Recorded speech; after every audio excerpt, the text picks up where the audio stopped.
Welcome to the continued podcast adventures of Superhero Speak. But I think many of the people that love this character and that love superheroes in general have used these stories as inspiration to say, you know what? I'm going to do something good in the world. I'm going to make a difference like my hero when I was a kid. That is my fondest memory of it, because when you're doing comic books, you want them to affect people. Right. You want people to care. You want to strike emotions. And I knew that Clone Saga was striking a lot of emotions. Can you imagine Pulp Fiction starring Goofy and Mickey Mouse? I can totally imagine that. I'm sure somebody's written that one too. Quarter pounder with cheese in France, Mickey. What? Royale with cheese, Mickey. Yeah. I can totally. See? I would watch the hell out of that movie. Yes, I gladly sacrifice that my progeny to you, almighty Marvel beast. But Neil Adams is somewhere going, it's my time. How do you measure success? Hey everyone, you're listening to Superhero Speak. And I'm your host, Dave. And I'm mostly well now. Also John. And it's 9 more days till Halloween. Silver Shamrock, JD. Oh, God. Nice one. Maybe you can get Ben Tramer on for that. Okay, Halloween jokes. Never mind. I'll take things only I know, and maybe the cinema snob. Okay. So yes, here we are at Superhero Speak, and we are dedicated to continue podcasting until Netflix cancels us. No, it won't be Netflix canceling us. It'll be a falling out between apparently the streaming service we start to come out with. Oh. Bro, I can't wait for the day we come out with a streaming service. Like, talk about life-changing. Yeah, true. I mean, why not? Everyone else has one. Yeah, unfortunately for us, the only way we'd do it is it'd be all porn, but, you know. There's money in that. No. Yeah, not just that, furry porn. Oh, no. All right. So John, how was your week? Was it filled with furry porn? No, that probably would have been better, actually. Getting over a really, really nasty cold. Worked from home all last week. That was kind of nice. We had a couple of things come out on Netflix. We had the new season of Daredevil. I haven't even gotten to that yet because the new season of the Nanatsu no Taizai came out, The Seven Deadly Sins, also on Netflix. What else? Not much else as far as I'm concerned. Just trying to catch up with stuff because I spent most of last week basically in bed trying not to blow my brains out with sneezing. Oh, okay. Yeah. So say it was just a cold, John. It's not that bad. Yeah. No, it says something when you go to your chiropractor and he's fixing your back because of coughing. How about you, JD? I was on the shelf most of the week too, man. I just couldn't shake what was happening. So I didn't work much. I didn't watch my kid much, but I did get a lot of writing done because I was either asleep or be creative. So that went well. Well, that's good. Yeah, I didn't do much either, other than I did watch the first 7 episodes of Daredevil. I figured I had to get them in before Netflix canceled that show. Yeah, no kidding. And I have to say, so far, I'm torn between this or the second season being better because it's really good this season. Huh. They borrowed heavily from the comics. So many elements from not only Daredevil Reborn, but a lot of other storylines too. So, yeah, it's really good this year. So what we've got is, and I guess we can go into it maybe. So Netflix has canceled the next season of Iron Fist. They've canceled the next season of Luke Cage, leaving that on leaving both of those technically on really big cliffhangers. Yeah. And Daredevil is you're saying it's a really good season, and now the odds are they might cancel that because there's I mean, they say there were creative differences with Luke Cage, which doesn't make a whole lot of sense. So, No, it makes perfect sense. Why are you going to spend time and money into something that you know is going to leave soon, or as soon as a contract is up? It's easier to cut bait. Daredevil's got a lot more interest accrued in it, shall we say, and the third season's already done. I'll be surprised if we get a fourth season of Daredevil, to be honest with you. Well, there's doubt of that. Yeah, that's in the articles we read. And we've got Jessica Jones 3? Maybe. Third season, maybe. Has it started? Have they started production on it yet? I don't know. No, the only other one that they are supposedly currently in production is Punisher. Punisher season 2. Yeah. So they'll finish that one, and then I'll be very surprised to see if another one gets off the ground. Which is funny because Jeff Loeb had just said not that long ago there's definitely going to be a Defender season 2. Yeah, but that might not be Marvel's choice. Right. What do you mean Marvel's? You mean Marvel didn't want that? Right. No, I don't know if Netflix wants it. Netflix might be like, hey, you guys doing your own thing. We gave Mark Miller a bunch of money, so yeah, that's what I think it is. It's see ya. Exactly. It's like, oh well, we've got this Miller thing coming in, so we don't need you guys anymore, and you're creating a competing service, so we really don't want you here. And kind of the vibe I got. Well, yeah, but it's not the competing service thing. I mean, I would think that Netflix would want more content on their service to drive more eyes to them. So, right? Yeah, because I've been actually thinking about this, and I may have mentioned this last week, but I honestly signed up for Netflix specifically because Daredevil was coming to it, and then all the other shows. It's why I've kept it for so long. And to be honest, there really isn't much of their original programming that I watch. I watch a lot of older stuff, maybe some of the comedy specials, and that's like about it. So it's like, I don't know if I got a reason to keep my subscription after this. So I'm a generation younger than you guys, and most of my peers watch everything on Netflix. And when I do watch television these days, it tends to be Netflix. So I'm not going anywhere. I mean, Netflix has a large cache of properties that they're developing for anime, right? And then they've got the Mystery Science Theater 3000 thing, which they are going to do I think 10 or 9 episodes next season. But the only reason they're doing less than the first season they put out of the new series is so that they can continually do a new series every year now. So that's going to drive people there. Well, I think that's the mode of fiction now is serialized fiction. It tends to be where a lot of the money is. So you just don't want a movie. You want a TV series, or you want some type of animated series property. Right. So you got to keep developing these things that give people reasons to come back, because like you want that repeat. You want the people to keep turning on and keep using the service. You know? So they got to come up with something. But they need more. I mean, I've mentioned that basically I just exhausted everything I know that's original that I watch on there. Everything else that usually comes up in their freaking algorithm that won't let you see anything outside of your specifications is all series that I've seen elsewhere, either on Crunchyroll or on TV or what have you. They're just that's the algorithm. They've got a lot of stuff that I know a lot of people that watch, like Ozark and like shows like that on Netflix.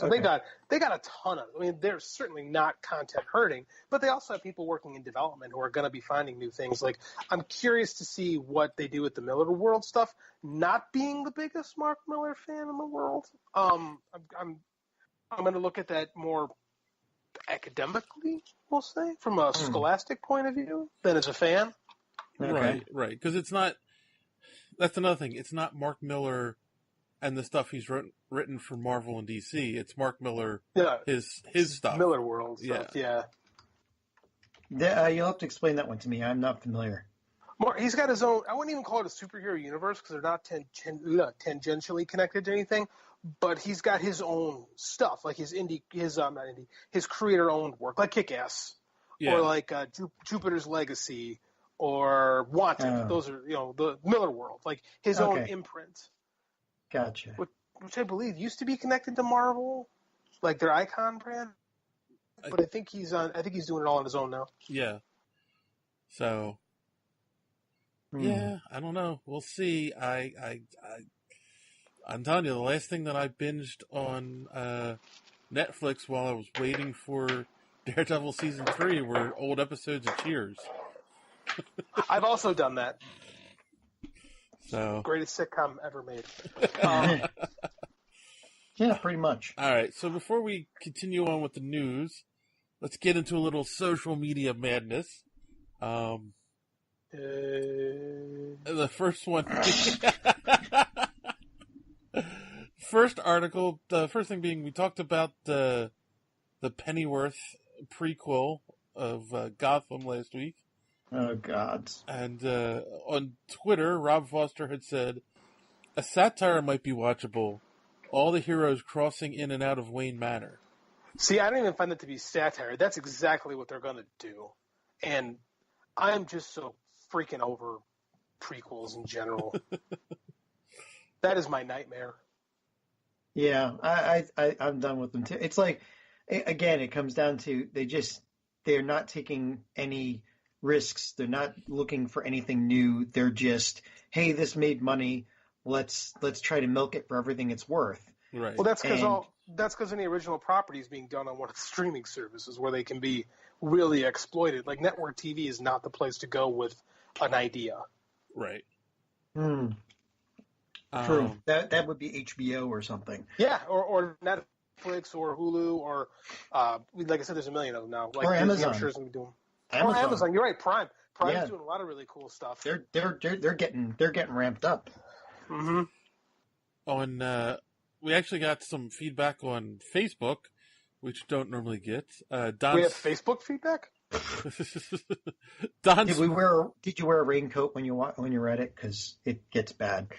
Don Smith. Oh, hold on. I want to read this before we go. Keep going. Well, I'm not going to read the one comment. Don Smith said, "I can't believe I'm the only one thinking no one asked for this." Eli Schwab, who's a friend of mine, he's trying to make a good point here. He said no one asked for any prequel series. On the off chance you get something good like Gotham, but almost all other times it's like, that thing you love? Well, this is that world just before the thing you love was there.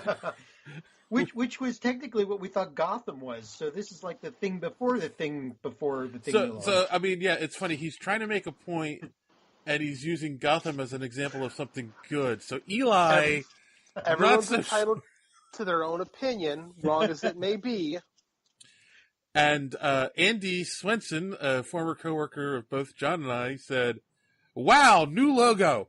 So I do dig the new logo. I take that back. I did see this online. Yeah, so he's right. We're going to talk more about the new logo in a moment, and then that other comment I'm not even going to mention. I saw that you reacted to it, so.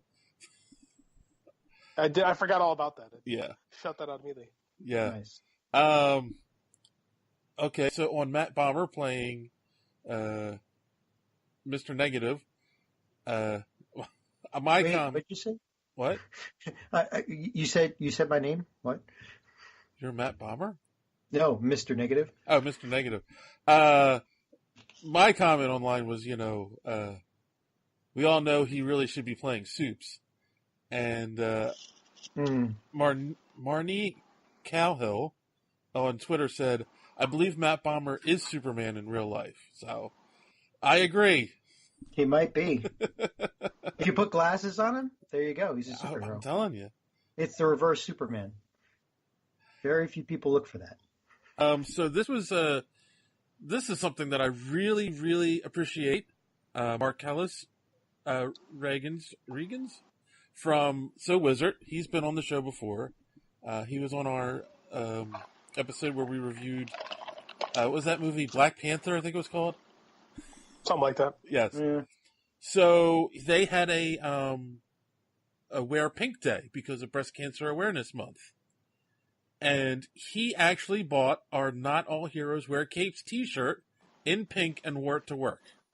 Nice. Marcellus is the man. So, yeah, we just want to say thanks for that, Marcellus. We really appreciate it. And please, people, don't forget, if you pick up one of these shirts, the proceeds do go to the National Breast Cancer Foundation. And there is a link for this t-shirt in the description of the episode. So make sure you check it out. So, yeah, that was nice. And then, of course...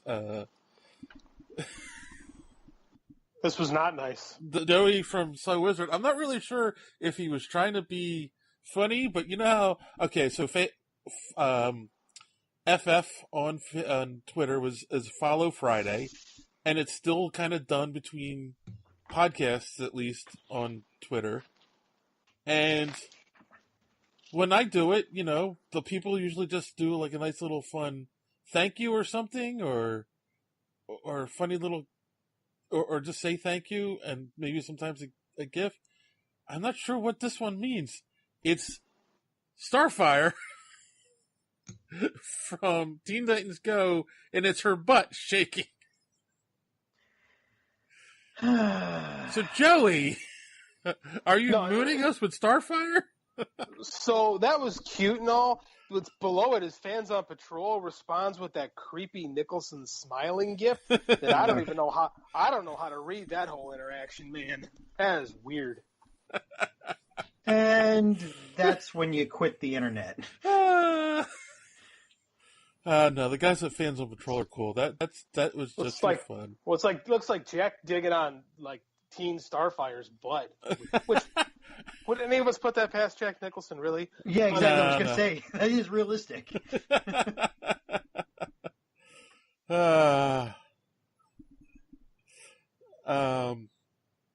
Oh, yeah, and then this was interesting. I mean, this was nice, again, from Fans on Patrol. See, I'm going to... there was a question circling, like, what podcast do you currently listen to? And Fans on Patrol shouted us out, so we say thank you guys for that. Sweet. Thanks. Thank you. All right, so now we can talk about people may have noticed on our social media, especially on our Twitter, Facebook, and Patreon pages, we've updated our icon, our logo, and our banner. In fact, let me see who mentioned who talked about this. That would be me. There was this guy JD who said, "I love the new avatar." I do. It's an avatar. The little thing, your little profile window. It's an avatar. That works. The terminology is adequate. And it looks great. Yes.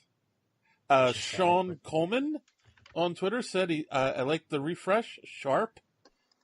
And of course Andy said, new logo, awesome. So everyone who's wondering, the work is actually by, let me bring his page up so I say his name right. You can find him on Facebook under Cody Art. Or on Twitter as Lethal Venom, VNMM. And I'm with you. It's actually Lethal _VNM. Yes. Yeah, I guess I should make that clear, right? And yeah, so he's got a Facebook page, Cody Art.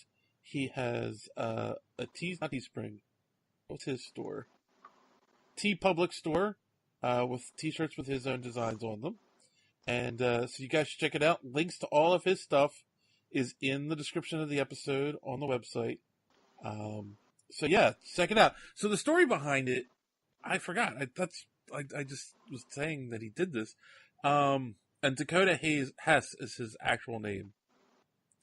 He messaged me and said he really likes the podcast and would we consider, using him for do some artwork. And I said, of course. Well, wait. Does he expect payment? I was about to say, I'd love to hire someone to help out with the artwork, but we don't have any money to pay you. And he said... People think we get paid doing this. And he came back and said, no, man, I'd love to just do something for free for you guys. So I sent him... We do like free. So I sent him like some of the stuff that we do, and I said, well, maybe you could do a new banner. And he's like, okay. And then he's like, ooh, could I, play around with your logo a little bit? And I'm like, okay. And I really liked the stuff that he did, and so I updated all of our social media, and people are responding to it. So looks good. It looks really good. Yeah. All I'd like to say is thank you, Guy. Now I have to get new cards. I just got a refresh for my business cards for New York. It's not that he didn't invalidate what you had. He just gave a new, fresh take on the existing logo. Oh, and did a great job of it. Yeah. And we've got collectible logos on our cards. So. Exactly. So this is just another one to add. So cool. There you go. All right. So now we can talk news. Yeah, we already talked about the cancellation of Luke Cage and how unbelievable that is. He was the most bummed about this whole thing is my wife. Really? She loved that show, both seasons. She's a gigantic Luke Cage / Mike Cole fan. She's a coffee fan? Is that what you're saying? Yeah, I think so. Yeah, I'm just upset that we won't get. I mean, okay, so you left it off. Luke Cage is evil. Fine, all right. Just leave it on a hanging like that. I mean, I'm sure they're going to pick it up. I mean, like the Marvel shows, the Netflix shows can pick up the story. Nothing says they couldn't do it on Disney when all the dust settles. And I agree with that wholeheartedly. But when you look at his reaction, Finn Jones' reaction, and the actress who plays Colleen Wig. Come on, guys, what's her name? Anyway, when you look at all... We're racing. Yeah. When you look at all Jessica Henwick. Okay. When you look at all their reactions online, it's like they're saying like, "Oh, thank you for the opportunity to play this character. We really enjoyed it." Like they're saying goodbye. I mean, and I know they don't have a definite answer at this point what Marvel's going to do, but it's kind of scary. They just lost a job. I mean, they really don't know what's going to happen. And it's ultimately going to be up to guys like Loeb. I mean, no one knows what these contracts say. Right. But I would assume that when Netflix cancels, it means they're done with it. So let's give it a year, see where things settle. Yeah. I mean, you got to remember, if you let a year or two go by, usually it's almost impossible to pull old actors back together again. I will see your comment in these youth counters. That was different though. Murphy Brown. They were all desperate. I don't see like Colleen Wing or I don't see Jessica Henwick or the rest or age actors. I don't see them being hard up for work. But I mean, you're not talking about a regular TV series. You're talking making 26 episodes in a year where you're working on network TV. Working on network TV is like having a day job. Right. Like these Netflix shows, but I mean, these Netflix shows aren't like that. Like it's like making a movie. You work for a few months and move on to something else. Right. But what I'm saying is that once they start moving on to other things, their schedules will probably never mesh up again. Not all of them, anyway. I doubt that. I mean, people get stuff together all the time, and if you don't, maybe you don't get everyone back. But I mean, I bet you get a lot of them back. Like, I don't think this is hard. I don't think it's a hard thing to put together and making out. I mean, like money talks and bullshit. No, well, that's true. So I think that if Jeff Loeb and the people at Disney decide, hey, you know what, we want to do another Luke Cage. Mike, when are you free? Oh, I'm free on X. All right, we'll start production X. You know, you're talking about character actors. You're not talking about like stars. I know, but what I'm saying is you might get to a situation where we get to see Luke Cage season 3 and they have to out his mustache. Well, I doubt that. I think they'll say, "Hey, Mike, grow a mustache." This isn't DC. Yeah. Though they might have time to think about it. This one was interesting. So, according to Forbes, it appears that Disney is going to take some time off from Marvel after Infinity War 2. Okay, I was thinking about this, and I don't normally do that.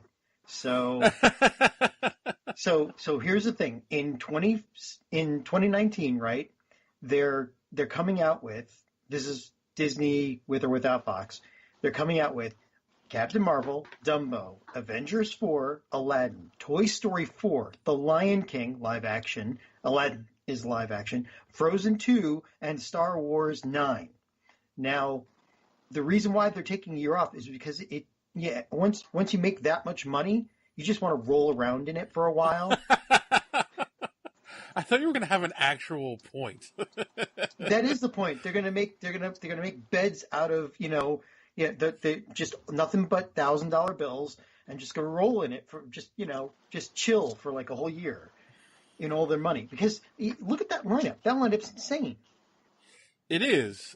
But again, I mean, what they're pointing out is that there are no Marvel movies currently on the lineup for 2020. Right. I have a different take perspective on this. Uh-huh. We just had the first failure of a Star Wars movie. It made money, but not the money it could make. Mm-hmm. And I think that Disney it's kind of made Disney a little more bullish on Star Wars movies, and I think that the more you keep releasing them, the less special they become. And I fear that they might feel the same way about Marvel movies because they've been cranking them out. The box offices are up, but the more you go in line for soup, the less good the soup tastes because you're eating it all the time. Well, there's something to that. Like this is Disney. This is the company that says, "Would you like to see Sleeping Beauty? Here you go, 6 months. We're taking it away." That's the way they ran their business for a long time. That's a company that understands that absence truly does make the heart grow fonder. So they're taking a year break or something like that. I don't think that's a bad thing.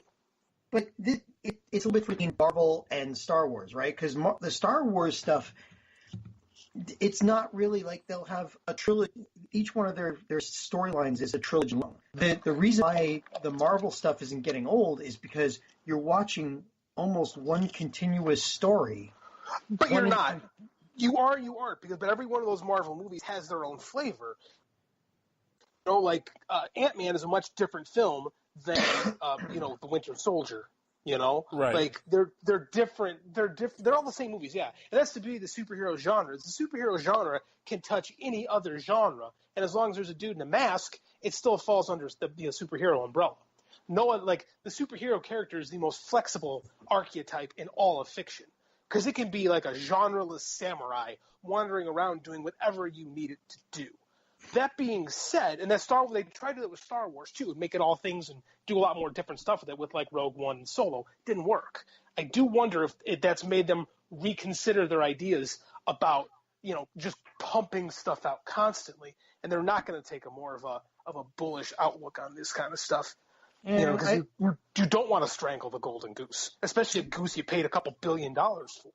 Right. True. But I still think that the superhero stuff is different because, okay, yeah, you get disparate stories, but it's still, when I say one continuous storyline, I mean that all these movies for the last 10 years just built up to this Avengers, 3 and 4 movie, which are basically making literally all the money. So, you don't get that kind of payoff with the Star Wars stuff. Your trilogy either makes it or doesn't. All right? So the thing that makes me wonder, and it's a total random thought that doesn't really have to do too much with the overall theme, is how does that affect a contract with, say, Sony and Spider-Man? See, I was thinking about this before we started today. Doesn't it feel like we are we're hitting the Lee side of the golden age of superhero movies? Like DC's, we're on the end game now. Like we've had our golden age of superhero movies. We're going to be remembering this for the rest of our lives, and we're also going to remember that this is the year that things are falling apart. We got the Guardians of the Galaxy, the Guardians of the Galaxy 3, which then seems to have derailed Phase 4 or Phase 5 or Phase 4 of Marvel. DC screwed everything, and now they're pushing Wonder Woman out. And the others they're just like spitballing on the wall for ideas for what movies they're coming out with next. There's no unified DC universe anymore. Netflix. All the Netflix shows are starting to go downhill. I mean, it seems like we hit our perfect couple of years, and now we're starting to see the decline. So it's funny that you mentioned Wonder Woman, though. I do wonder that now. We have it on the dock to talk about this anyway. Yeah. They moved Wonder Woman out to 2020. Did they do that because there's a huge Marvel gap in 2020? I think that's a smart move if they did it, to be honest with you. I mean, they're going to sit on the movie. I mean, it's weird. Usually these studios don't sit on these movies unless there's a reason to. But Especially I think that DC's kind of learned that, you know what, we keep rushing into these things and we keep screwing it up. Maybe we slow down a little bit, take our time. Maybe they're going to do some reshoots. Maybe there's maybe there's some stuff going on there. Maybe it is just taking advantage of a big hole in the market. I think they're smart to do it, though. Get the CG right for once. Right? Yeah, maybe. Oh, we can only hope. Fingers crossed. Huh. Well, yeah, but it still feels like it's the end for me. You know, it feels like even the DC, the CW DC stuff, the writing on Supergirl is, I feel like it's starting to get worse. Arrow is losing my interest because it's just too much soap opera-y now. People doing stuff for stupid reasons, not holding to their character just to drive a plot. It's Is that? Is that? Thank goodness we still have the comic books then, right? Do we? Because they still remain constant and good. Oh, except when they change origins of characters. Hey, speaking of which. Nice. Nice segue. Okay, so I brought this article up because I'm wondering, they're changing Captain Marvel's origins, and it's a slight change of the origin in the comics, where it's no longer basically she received her, she just got the powers as a gift from Marvel. Now it's more she's actually part of the Kree race. So she's half human, half Kree hybrid, and that's really how she has, she was destined to have the powers because of that. So, she goes from being a Green Lantern ripoff to a Superman ripoff. Anyway. That's not a Superman ripoff. It's more it's more like a Hercules ripoff. Yeah. Yeah. And that's just a joke, of course. But I'm curious, do you think did they do that as her origin in the movie? And 100%. Are they adjusting the comics? You think so? 100%. That's just Marvel is known for making adjustments based on what's going on in the movies and trying to get ahead of the curve. Hence, what's his name? Or the Wolverine origin film, or Wolverine origin comic, excuse me. Hence, organic web shooters in Spider-Man, which that was a thing a decade ago. Yeah. It's kind of what Marvel does. And I'm going to counter by saying this origin is better for the character. Because I stunned you. I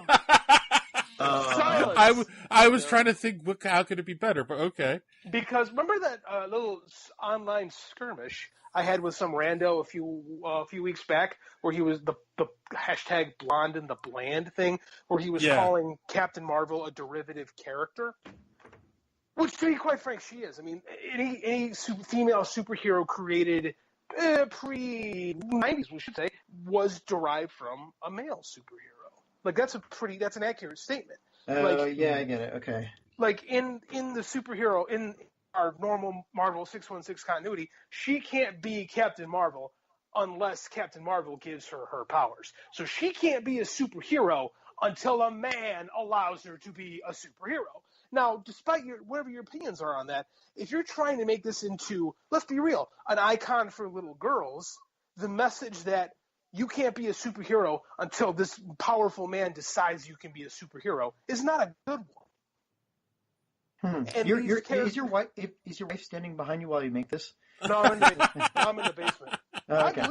I believe in this shit, man. So like you can make jokes about that, but I mean it's true. Like that's a terrible. I mean, like, especially if your aiming point with Captain Marvel property, which because of Kelly Sue DeConnick has become their top female property and a super important one in the Marvel arsenal, you have to make this a character that all the little girls want to be like. You have to compete with Wonder Woman, and that's what Captain Marvel's become. And you can't have it. You can't have your number one female superhero owe her entire existence to a man. Is that how she was created? Yes. But, Superman, Kal-El, wasn't originally raised by Jonathan and Martha Kent. They found him and brought him to an orphanage where he was raised. That is the original Superman origin, done in the original Action Comics books. It was changed. It was amended. This is what superhero comics do. They adjust, they move forward. I think this is a really good... Yeah, retcon. I mean, it happens so often that, we have a word for it, and then we have to make stupid reasons up for it, like Superboy Prime punching the walls of reality. Shudder. That's true. Which actually happened. That did happen. Infinite Crisis. I do think that if the goal is to make her a property that can stand tall with Captain America and Iron Man and Spider-Man, she needs a stronger origin. I'm okay with this. I do think it takes her out of being, because the Green Lantern, Nova and the Captain Marvel and the whole Kree thing is totally inspired by the Green Lantern stuff. Like, oh yeah. And it's different. It does make the character a little bit different. So I think you kind of need this. I think this is a good change. It's a good positive change for the character.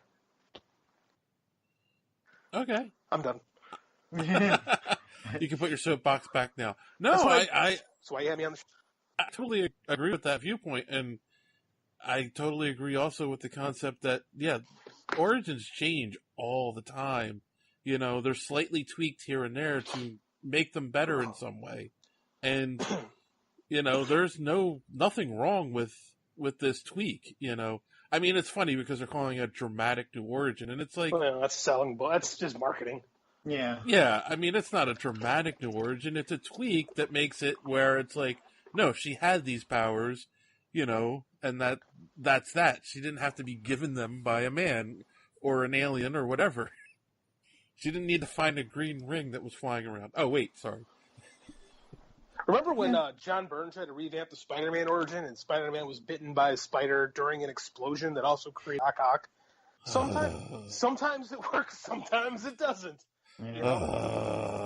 Remember when Spider-Man mutated into a giant spider and then gave birth to himself? Which time? He did it twice in less than a year. Yeah. Wait. Which... Are you talking about the Moreland storyline? There was The Other, which was the Moreland storyline. Right, The Other. Paul Jenkins wrote one with, I can't remember, female spider character who's named the Queen. It was almost the exact same story that they did like a year beforehand. I cannot remember the name of the story, though, but it wasn't The Other. And then there was the story in the 60s when we had six-armed Spider-Man for a while. That wasn't an origin change, or that was just a story. No, it wasn't an origin change, but yeah, he turned into a giant spider. Right. Well, Superman used to shoot small Supermen out of his arms, so that was an actual power at one point. Superman did a lot of weird things, and that's part of the reason why that people complain about the stuff that people complain about Superman was issues with the character from like 3 generations before anyone was born. Yeah. Plus there were a lot of drugs in the 60s, so. If you want to complain about Superman, all you have to say is pink kryptonite. But anyway. Yeah. Speaking of Superman, let's go across the L over to DC. Another segue. Yeah. So, I've got a couple of things here related to the CW shows. One of them being that Lex Luthor will appear in Supergirl Season 4. That should be interesting. Plus, first look at Lois Lane. There's a picture here of her. So, they're currently looking for Lex Luthor. People have flown out. Michael Rosenbaum should come back and play Luthor. I don't know how you guys feel about that. No, because he's the Smallville Luthor, and if you're not going to have Dean Cain play Superman, Michael Rosenbaum shouldn't be Luthor. Yeah. You mean Tom Welling? What did I say? You said Dean Cain. Did I say Dean Cain? Oh my God. Tom Welling's what I meant. You were 2 TV Supermans ahead or behind. Jesus. Sorry. Yeah, Tom Welling. Although considering Flash and the alternate Earths, there's always a chance that they could go back and visit the Tom Welling as Superman universe. You are 100% correct, and don't think they haven't been trying to make it happen. Oh, I'm sure they have. There's lots of rumors behind the scenes that they have been trying to get him for years to agree to do it.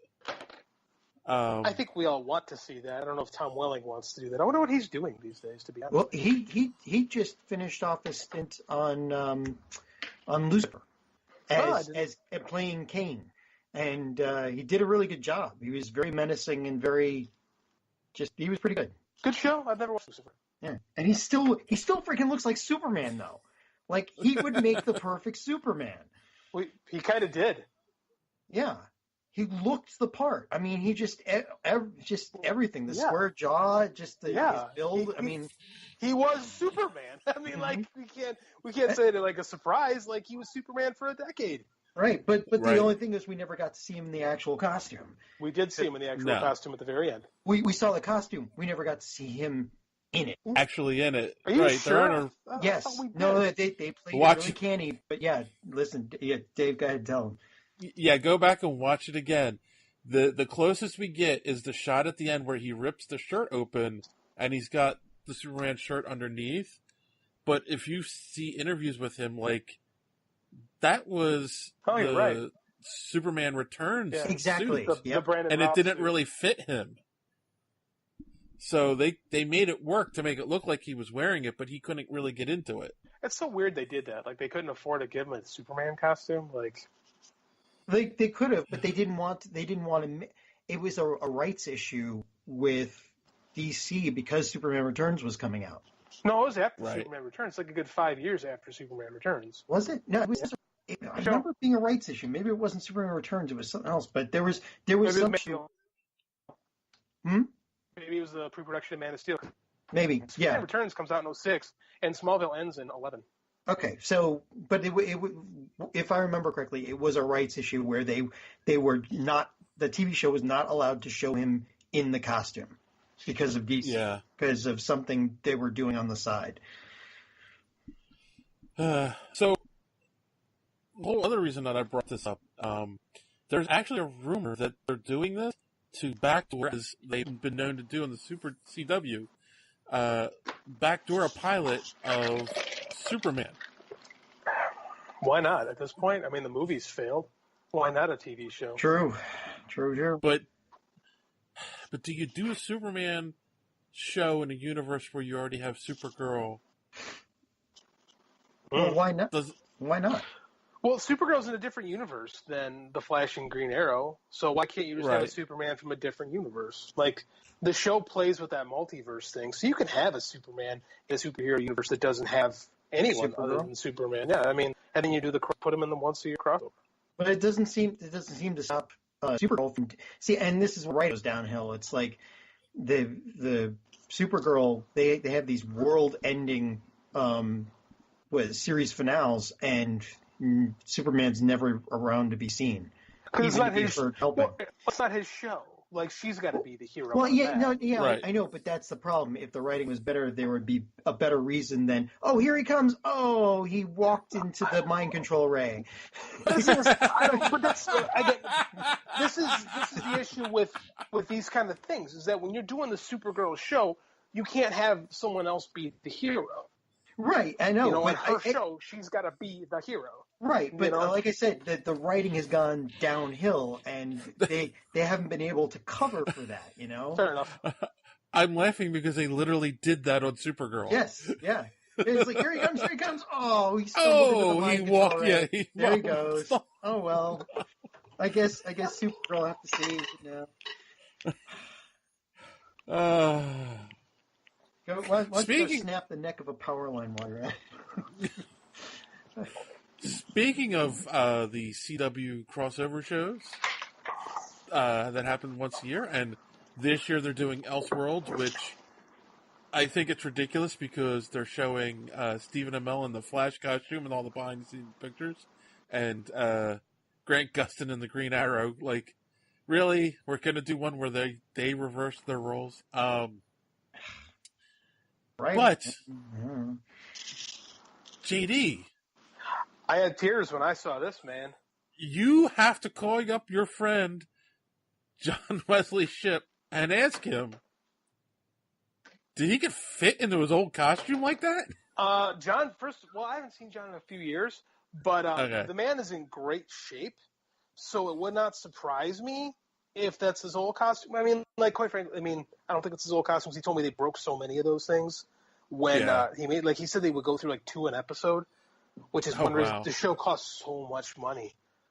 Like, he's got some really cool stories actually about that original Flash TV show, but it's pretty awesome seeing him in that suit, and it just looks right. Like, John's a super awesome dude, and I'm really happy this whole Flash thing has gone well for him, and everybody else has kind of gotten to rediscover how great John Wesley Shipp is.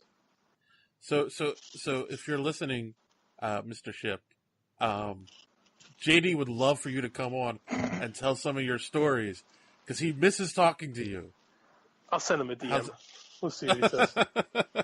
It would be really nice to talk to him, because his version of Flash was one of the first ones that started to make it look like those were a serious contender on TV. Oh, for sure. Like, I think that he even said that he said that CBS just didn't quite know what to do with it. Exactly. Because they were still in the mind space of Bang Biff Zoom, and this is like the year after the Tim Burton Batman comes out. And if you watch that old Flash show, it owes a lot. I mean, Danny Elfman's even doing the soundtrack. I mean, they never quite wrapped their head around it, and then the Gulf War actually played a big role in it not quite working either. Because it was just on at the wrong time. It got preempted for Gulf War coverage, like I think Johnson 2 or 3 times during its run. So I mean, I should call John. But some of the episodes had really serious storylines. For sure, yeah, absolutely. I think it takes up a little more seriously than the CW shows do, to be quite honest. Yeah, I think so too. For those who don't know what we're talking about, which is that's normal for. Yeah, well, I mean, just John Wesley Shipp. Did we bury obviously? The lead? Yeah, a little bit. He played the Flash in the '90s on the TV series on CBS. I don't even remember how many seasons that was on. Just one. Just one? Wow. God, it feels like it was on longer than that. And of course, he played Barry's father in the new show, who was killed off, and then ends up being Flash from an alternate timeline. He was the original Flash, who is Jay Garrick. So he had the helmet and the red shirt and the blue pants. But in the behind the scenes for the new Elseworlds, he's wearing a Flash costume that looks very similar to his costume from that 90s TV show. So they're paying a lot of homage to it, and it's making me really excited for this year's crossover. So I'm pretty pumped. I'm sorry, but why are you sorry? John said he's sorry and disappeared. Maybe he fell into the Elseworlds. Maybe. Did I fade out there? You did. Yes, you said I'm sorry, and then you stopped. Yeah. No, quit the show. That's it. No, I was looking at the Stephen Amell looks really, really weird in the Flash costume. Yes, like wrong, like very wrong. Yes, because it's also the newest incarnation of the costume on the show. It's the cowl is kind of funny looking to me. Yeah. Because you can see a lot more of the face on it. And you can see his ears. Yeah, you see his ears sticking out. But his build is just all weird for that. I agree. I got to see Stephen Amell when he did the All In Pro Wrestling show last month in Chicago. And he came out, he looked like a pro wrestler, man. He was jacked. He had the beard. He looked legit. And I was sitting in the audience like, man, Stephen Amell looks good. What a badass. And I'm looking at him at this suit, and I'm like, he looks like he's going trick-or-treating. I know it does. You're right. Cheat, how are you? But it just looks so wrong. It almost looks that odd place. But there's just something about it. And I'm always like, oh, we can't judge offset photos based on, it's all about lighting. No, this just looks wrong. He looks like a mediocre player. He does. At like the New York Comic Con. No, not even the New York Comic Con. A Wizard Comic Con. Damn. Oh yeah. Why you gotta do Wizard like that? Huh? Don't they have enough problems? And you just answered your own question. Speaking of things that are wrong, so on to some DC comic news real quick. This, I don't know why this is news. It's such a weird thing. Again, talking about tweaking origins and doing strange stuff. Dick Grayson was recently shot by the KG Beast in an issue of Nightwing, and then he's going to be, they revealed that he was okay, he's back, but he's changing his name. He's not Dick Grayson anymore. He's Rick Grayson. Not just Rick. R.I.C. Rick. Woo! like Ric Flair. So is he going to be a male exotic dancer now? Is that why? Whoa! There will be no disrespecting Ric Flair while I'm on the show. Not Ric Flair. That's clearly where they're getting this from, spelling wise. Because name me another Rick that dropped the K. No, I can't. Yeah, you're right. It's just Ric Flair. I'm of two minds of this subject. The name Dick has been so the fact that I can't even say his name without making a joke out of it. Like, the name Dick is passé. Like, no one's named Dick anymore. I think Cheney. It's time. Never mind. Enough said. Yeah, true. I think that the change is a good one. I'm fine with it. Rick Grayson, Dick Grayson, it sounds the same. If he was alive today, that's probably what they would call him. The dropping of the K is interesting to me. Like, I don't know why they went with the Ric Flair style Rick. It doesn't bug me in the slightest, but it's weird. Yeah. Okay. I have to say that anyone I know named Rich doesn't go by Dick anymore. Yeah, nobody goes, because it's a dick, Like, nobody wants to be Dick. Well, some people do, but that's a whole other story. Wanting to be a dick is one thing. Wanting to be Dick is a different story, Like, it just doesn't, I don't know if Nixon ruined it for everyone or what, but, Could be. Because seriously, I mean, the name Dick seems to have fallen out of popularity with Richard Nixon. I don't know if that's a coincidence or if it's just changing mores and changing times, but I think that's the last, other than Cheney, who was older, I've been a man for 37 years, and I never met a dick. Right. Well, you probably have. It's just... I've met many lowercase dicks. No uppercase dicks. Yeah. True. Very true. All right. Well. And then another quick piece of DC comic news. John Ridley will be bringing Black Lightning story. He's going to be doing a story called The Other History of the DC Universe. It's going to be a miniseries. The first one's going to be Black Lightning, and it's going to be on the DC Black label.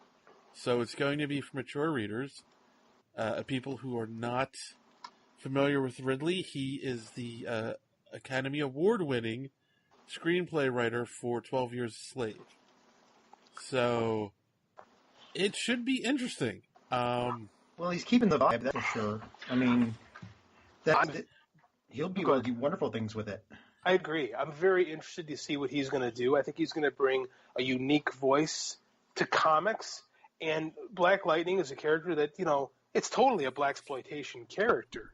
So right. I'm very curious to see what he can do with it. I'm anticipating something in the vein of Kyle Baker's Truth. Okay. That's the one. That's the one with the Black Captain America, right. Yeah, Isaiah Bradley. So I don't know. I'm curious to see what he does. No, I agree. I mean,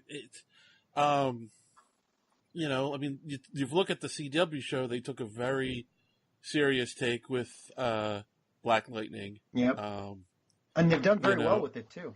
Right. Exactly. So if they just build on that kind of a storyline, I think it'll be great. I don't know what it means because DC did just announce that they're going to take a closer look at what they want on the Black Label stuff. Less penises. Yes, exactly. Also, less dick. Yes. Perfect. That's why he's changing his name. Who knew? It all comes back full circle. The Batwang always returns. Oh my god. Like a giant flopping boomerang in the night. Flopping. We here at Superhero Speak are very mature about our subject matter. No, we're not. Not at all. That's the whole point of the show. All right. Okay, so news. We'll just, you know what? Running a little long, so I'm going to skip the boys storyline news article. Oh, please let's not skip Bane. Oh, that's right. I forgot about that. Yeah, real quick. A picture was released. I forgot about that. Picture was released with they're going to bring Bane to Gotham. Oh my god! And there's a first images have been released of him, and it looks like a souped-up version of Dennis Hopper in Blue Velvet. That was awesome. So just the first thing I thought when I looked at that thing. No, actually, the first thing I thought was if you see some of the old concept art for Darth Vader. Darth Vader never looked that stupid. Or Fury Road. I bet that's what they're trying to ape, but Fury Road, like, Immortan Joe looked way cooler. Yeah, exactly. Than the reject from the League of Extraordinary Gentlemen. Mm-hmm. Oh, yeah. Yeah, it's like the worst. I know what they're keep this. Like, it just looks... I mean, the whole point of the suit is to fill him with venom, right? To give him strength, yes. Right. So, I mean, this suit looks like all Batman would have to do is like punch him once and it'd break it in like 5 different ways and he'd lose his strength. I mean, this doesn't. It's so stylized, and I'm using air quotes. And then the mask looks stupid. It does look stupid, and you're not going to get the Tom Hardy voice. No. Yeah. So along the lines of that, I've got a controversial opinion. I was talking to someone I work with as we were leaving today, and we were talking about this picture, and I was like, why can't they just do Bane? Like, here's an opportunity where they could get a really young actor, same age as the kid playing Batman, right? Make him make him a Mexican American. Right. Which he's supposed to be. A fan of wrestling, and have him, lucha, like, be running a street gang and just wearing one of those masks. Like, that's all they got to do. And you want to do an origin of Bane, that's all you got to do. And he was like, he started talking about, because I said, man, they have never done Bane right. And he's like, well, I guess they did him better in The Dark Knight Rises than anything else. And I'm like, are you kidding? That's the worst portrayal of Bane. I think the Batman and Robin Bane is better. No, Jeep Swenson Bane was terrible. Yeah, but Batman and Robin, he boinged. He threw people and they went boing. Like, let us never forget the cinematic crime that was Batman and Robin. So I just can't stand Dark Knight Rises, though. It's cinematic. I have a soft spot for Dark Knight Rises, but I do like your idea, and I do think Lucha Libre is really popular right now. Right. I do think it has been for like decades. For sure. Longer than that. Like, El Santo's a legend. But I mean, like, as far as American crossover right now, like, Lucha stuff is really, really cool. So I think that Dave's idea of how to execute Bane in that way would work. And I don't think there's a reason why you couldn't do Bane more like the comic book version, and instead of putting him in the weird get-ups, giving him more of a lucha-inspired mask. Like, you don't got to look like Rey Mysterio or nothing like that, but you could do something a little closer that would look really cool. Because all you have to do is then give him a storyline where he's defeated, where he feels he wasn't strong enough. Right. And then that begins his obsession with getting the Venom. Like, that's all you have to do. You don't have to give him this elaborate steampunk-looking costume that just is ridiculous. Where it looks like it's a ventilator, and they could just pull on one of the tubes and he'd be dead. Yeah. Yeah, I agree. This does nothing to make me afraid of a Bane. Yeah. You could throw a cat at him and beat him. One angry cat would defeat him. One angry cat. Well, he probably got to wear that thing over his mask because he's got allergies.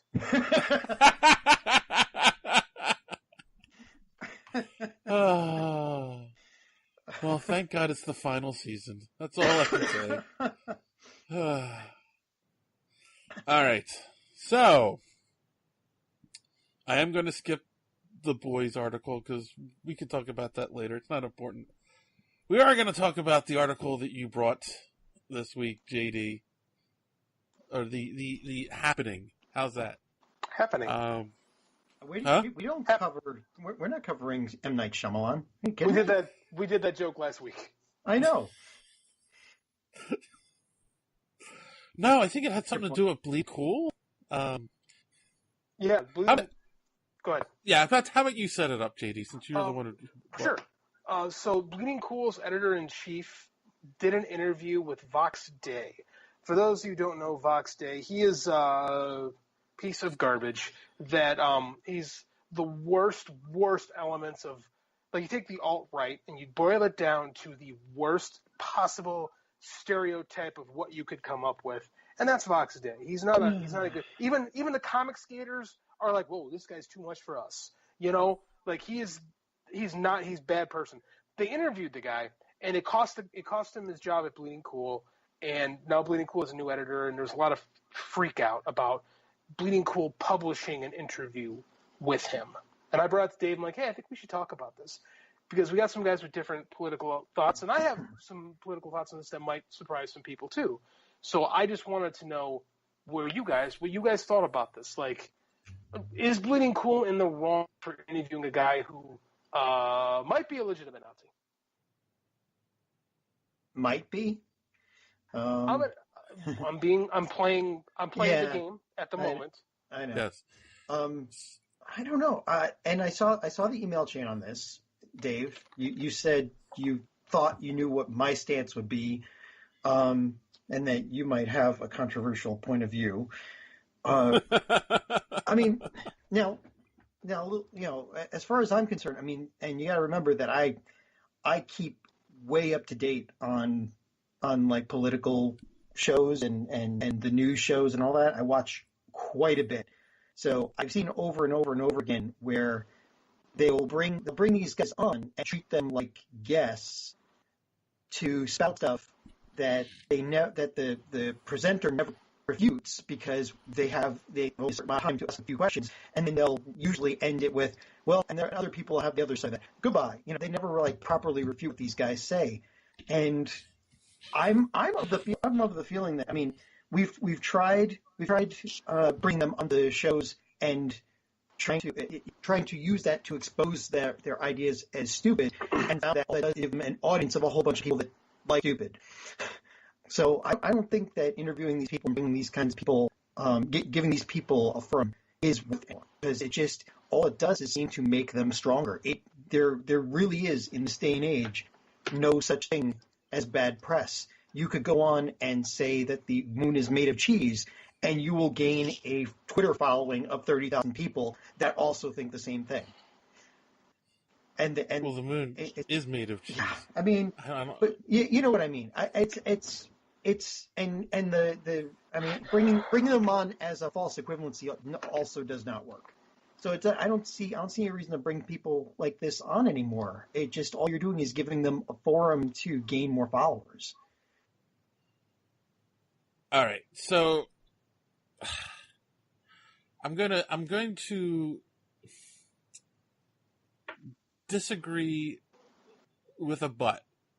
So, as JD pointed out, even the Comicsgate people won't touch this guy with a 10-foot pole. They're like, that's saying something.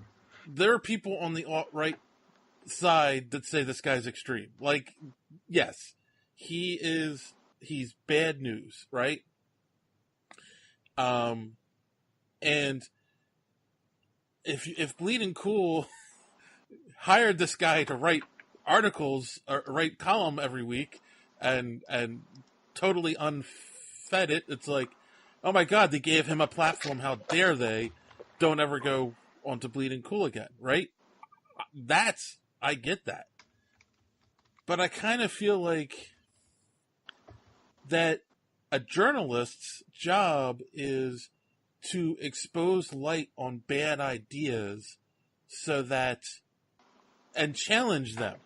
Not just, like you said, there is a problem we have in our society now where a lot of time these people are brought on and they're not challenged. Yeah. Like you have to challenge the ideology so that you can combat bad ideas with good ideas. Because when you just say, oh, this is the dirty word, we don't say the dirty word, or this is the bad person, we don't talk to the bad person, it puts a mystique around them. And that causes them, I think, to get more followers. I think because it's like, I'm not supposed to follow this guy, so I'm going to follow this guy and see what he has to say. I agree with you. I agree with that. I think you create the bad boy thing. I think it's weird. I think we're all on the same exact page with this. Which I think, like, you look at one of the most profound moments in the history of journalism, and that's the famous Edward R. Murrow interview with Joseph McCarthy. And Edward R. Murrow destroys McCarthyism in an interview. Like, my issue with that is that's not what Bleeding Cool did, though. Like, it was a puff piece. And it was like, well, and John's right. They put the interview, and it was like, yeah, well, there's people, of course, these are controversial opinions, and not everyone agrees. Like, it really was the opportunity for him to spout his rhetoric and get his name out in front of a more mainstream audience. Which, Bleeding Cool is notorious for putting up crap and trying to get clicks. Like, they're the clickbait, champions of the world. Yeah. What's disappointing is that they didn't have someone like a Rich Johnson, who has his issues, don't get me wrong. But as far as being a journalist goes, the guy can actually do some journalism work.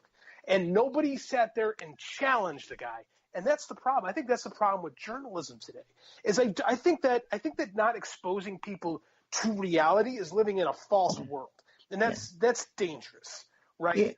Yeah. But there's no journal. Like, everyone's so worried about appearing partisan in journalism. Everyone's worried about, oh, you're left, you're right, you're partisan. Where is the fact checking? Where's the guy who can look at an interview subject and go, that's not real, this is real, and challenge them on it, because they crumble every time that people who are lying. I don't care what side of the aisle you're on. When faced with reality, when not given the chance to spin, they always crumble, and that's what happened with McCarthy.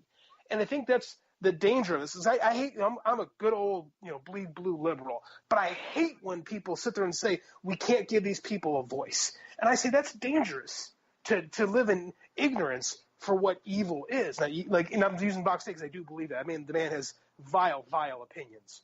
Mm-hmm. But if no one calls him on it, if no one sits there and says in a major public forum, you're wrong, and this is why you're wrong, then all we're doing is we're doing the exact opposite. We're propping him up. We are giving him the platform. See, and that's I'll agree with that. Like, because my biggest problem right now is like the MSNBC, CNN, even Fox. They will bring people on who can say whatever they want, and you always their interviews are always ended with, and that's all the time we have.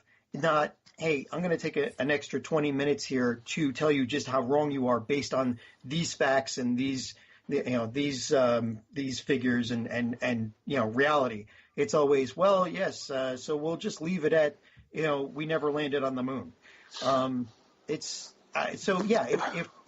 they challenge them, if they say, hey, that is kind of racist, and then continue to hammer that in, that this is racist for this reason, this reason, this reason, and like you said, break them down on camera, that would be fine.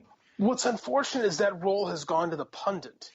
Like your Hannity's on the left and your Maddow's your Hannity's on the right and your Maddow's on the left. Yeah. But they're not journalists. So you come in with that political baggage. Like Hannity's going to go after the people on the left and prop up the people on the right. Same with Chris Matthews on the other side. Like you need a Dan Rather type, a Walter Cronkite, an Edward R. Murrow, a guy who does a straight journalist who can look these people in the eyes and say, "You're full of shit, man," and this is why. And that's what's dangerous. I think here's part of the problem. In all honesty, is that we live in a world again where it's so get it out now, get the clicks now, get the eyes now. Yeah, and that no one does research before serious research before they interview someone like this. Where all you'd have to do is read what all his 10 main points are, and have the right argument to refute all of them, and then bring him on, and then destroy him. And then people will be like, yeah. There's that, but there's that, and there's don't offend the guest because we wanted to have them on again. And that's what's stupid about it, though. I mean, like, never at any point in history has information been so easily and readily available. Mm-hmm. Like what Dave just suggested would take any interviewer 30 seconds to actually type the words in and read the article and to learn those 10 things. That's all it would take. But you're right. Everyone's so busy trying to be first that no one's trying to be the best. Or trying to engender a quote unquote relationship so that, like even on MSNBC on Morning Joe, they're not going to call Mitch McConnell onto the show and then break him down because they want him on again because him being on the show drives views. Correct. And so, views win over reality. And that's the problem. Right. And that's the downside of this digital revolution. There's so many networks and so many possibilities is that you want that repeat business. Like we talked about, you want the subscription model. Like there's not enough journalists that are willing to put themselves on the line and have a moment, that Edward R. Murrow, Joe McCarthy moment. Right. That they want people to keep coming back, which is sad because no one's going to. The second these interviews are done, they talk about them for a day and they're forgotten. Like we bounce from one political issue per day. Every day it's something else, and we never have an opportunity to really. No one's ever had not the opportunity. No one's done the actual work to really smack someone. And the last time I remember seeing that in this day and age is Jon Stewart going on Crossfire on CNN. He went on CNN onto Crossfire, completely destroyed that entire show, and literally 2 weeks later it was canceled. And that's the last time I've seen that kind of action that you're describing. And again, it's punditry. That's punditry. Well, yeah, it's punditry, but that's not news. But that's right. But you're right. And it had to be a pundit because he didn't care about them not inviting him again. He didn't care. He didn't care about not getting any guests because of it because he was a comedian. Mm-hmm. So he was able to walk on there, speak truth to power, and literally destroy the show so badly that the network had to cancel it. Crazy. So, yeah, this is all crazy. So getting back to Comicsgate, I think don't listen to them. I think we're all in the same mind that journalists need to be better. And I don't think the problem with Bleeding Cool was doing the article. I think we're all in agreement that they should have held themselves to a higher journalistic standard, especially if they want to be treated like comics media, like the comics media outlet. Then they should act. And they should act like it. And here's my thing too is the whole reaction to the thing of, and I understand the reaction, but at the same time I don't 100% agree with it. Like they took it down and all this. Like, how did he get this far with this article? No one said, "What are you working on?" Well, he was the editor-in-chief. Who's going to call? I know he's the editor-in-chief, but like. I don't know.